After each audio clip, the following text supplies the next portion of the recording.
নমস্কার সবাইকে। তো আজকে আমি নিয়ে চলে এসেছি আলুর পরোটা। জানি সবাই বানাও, তবে এক একজন এক এক রকমভাবে বানায়। কেউ কেউ আবার আলুর মধ্যে মশলা দেয় এক এক রকম। তো আমি ঠিক কীভাবে বানাই সেটাই আজ আমি তোমাদের সঙ্গে শেয়ার করতে চলে এলাম। তাহলে চলো ভিডিওটি শুরু করা যাক। তো আমি প্রসাদী, আমার রান্নাঘর দ্য পিঞ্চ অফ টেস্টে তোমাদের সবাইকে স্বাগত। তো পরোটার জন্য প্রথমে আটাটা মেখে নেব। তার জন্য এখানে আমি নিয়েছি 1 বাটি ময়দা, 1 বাটি আটা। তোমরা চাইলে শুধু ময়দা বা শুধু আটা দিয়েও বানাতে পারো। তারপর এর মধ্যে স্বাদ মতো দিয়ে দিলাম নুন, দিয়ে এটাকে আমি শুকনোতেই প্রথমে ভালো করে মিশিয়ে নেব। তারপর এর মধ্যে দিয়ে দেব 2 টেবিল চামচ পরিমাণ সাদা তেল, আর দিয়ে দেব 1 চামচ ঘি। ঘিটা দেওয়ার ফলে পরোটার মধ্যে খুব সুন্দর একটা ঘ্রাণ আসবে, তো ঘিটা অবশ্যই দেবে। তারপর এটাকে খুব ভালো মতো আমি হাত দিয়ে ঘষে ঘষে ময়দার সঙ্গে ময়ান করে নেব। তো দেখো এভাবেই কিন্তু ঘষে ঘষে ময়ানটা দিয়ে নেবে, যেন ময়দার সঙ্গে ভালো মতন ঘি তেলটা মিশে যায়। তারপর অল্প অল্প করে জল দিয়ে আমি একটা ডো বানিয়ে নেব। ডোটা কিন্তু খুব শক্ত হবে না, আবার একদম নরমও না।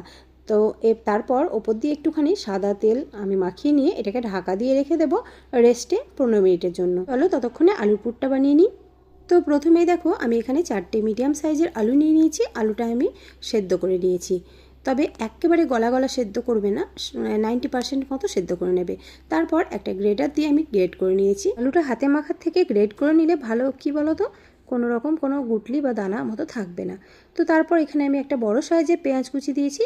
পেঁয়াজটা খুব মিহি করে কুচিয়ে নিতে হবে। তারপরে দিয়েছি এখানে স্বাদ মতো কাঁচা লঙ্কা কুচি, ঝালটা তোমরা নিজেদের পছন্দ মতো দেবে। তারপর এখানে দিয়েছি একটুখানি ভাজা মশলাও 1 চামচ মতো।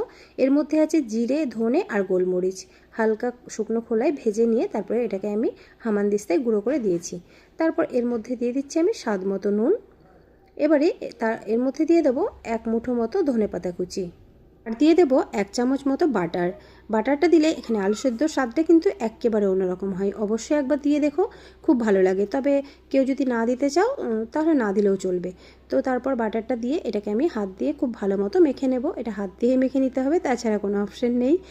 চামচ দিয়ে মাখালে কিন্তু খুব একটা ভালো হয় না। তো আমি হাত দিয়ে খুব ভালো মতো এটাকে মেখে নিয়েছি। এর মধ্যে আমি আরও একটুখানি মশলা যোগ করব, মানে একটুখানি দিয়েছি লঙ্কা গুঁড়ো। এই যে অল্প একটুখানি দিলাম, তবে পরে আমি আরও ঝাল দেবো। আমার ছেলের জন্য আমি প্রথমে অল্প একটু লঙ্কা গুঁড়ো দিয়ে এটা বানিয়ে নিচ্ছি। ও ঝাল খেতে পছন্দ করে, কিন্তু এখন ওর মুখে একটু ইনফেকশন আছে, তাই একটু কম খাচ্ছে, তবে ঝাল ওর চাই। তো দেখো আলুটা আমার মাখা হয়ে গেছে। এবারে চলে যাব পরোটা বানাতে। তো এই যে আটাটা আমি আরও একবার মেখে নেব। আটাটা খুব ভালো মতো সেট হয়ে গেছে, তাও আমি আর একটু হাত দিয়ে খুব ভালো মতো মেখে নেব। নিয়ে এটাকে আমি সমানভাবে লেচি কেটে নেব। তোমরা যেরকম সাইজে বানাতে চাও সেইভাবে লেচি কেটে নেবে, তবে আলুর পরোটা একটু মোটা মোটাই হয়। তো দেখো আমি এইভাবেই মানে এরকম সাইজে লেচিগুলো কেটে নিয়েছি। তো লেচিগুলো কেটে নিয়ে হাত দিয়ে একটুখানি খুব ভালো মতো গোল করে নেব, যাতে করে